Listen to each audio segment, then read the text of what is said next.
So yun guys, ang araw na ito ay araw ng exam. So maaga ako nagising dyan and mga 6:30 lumabas na ako. And habang lumalakad ako ay nakaano na to. So ayun, after a minute is nakapunta na din sa labas. And yun.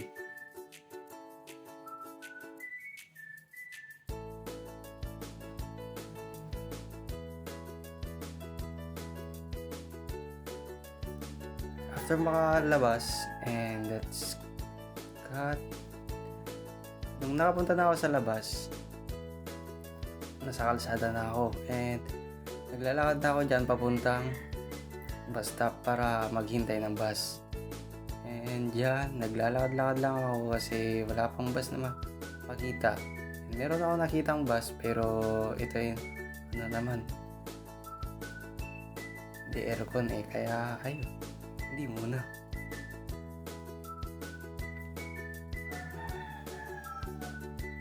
So dyan, meron na akong nakitang bus and pinatay ko na kasi bawal yata mag-video sa bus.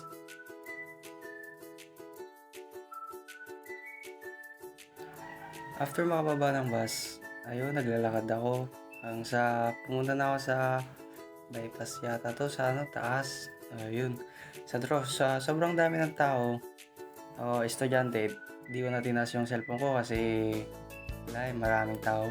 So ayun, pasensya na sa mga sa harapan ko and ayun.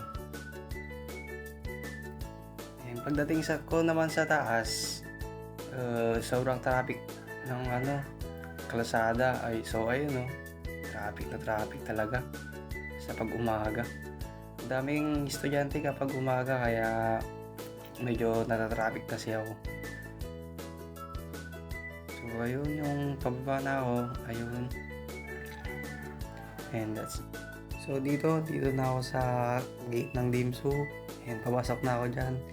Ang daming estudyante at ang daming tao. And pasensya na rin kasi baliktad yung panag-video ko. Sorry sir, babawi ako next.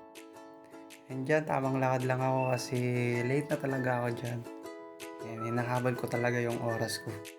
Kaya dyan, gutom na talaga ako kaya chill lang sa paglalakad.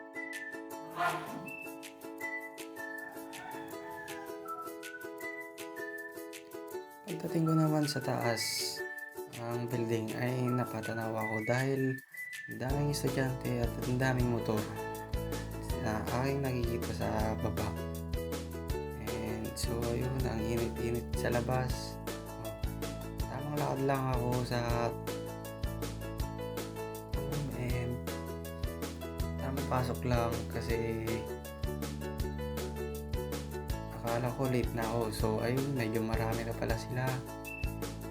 Yung tropa ko naman is nakangiti. So ayun, binidyo ko na. After ng exam ay lumabas na ako sa campus dahil tapos na ako. Wala na akong iti-take na exam. And so ayan, pauwi na rin ako.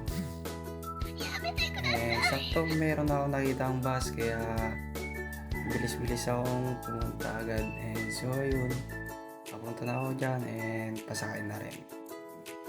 So ayun, after yung makababa ng bus, diretso na ako sa aming baryo sa daan ng likod ng Seymour. So ayun, diniretso ko lang yun and papunta na yun sa aming bahay. And ngayon, after a minute, nakauwi rin sa wakas. Tamang lakad lang dyan kasi ayun, nakauwi na nga. And day 1, tapos na ang exam. So ayun, magtitake ulit ako ng picture. Ayun na siya. And then, sa kabila ulit.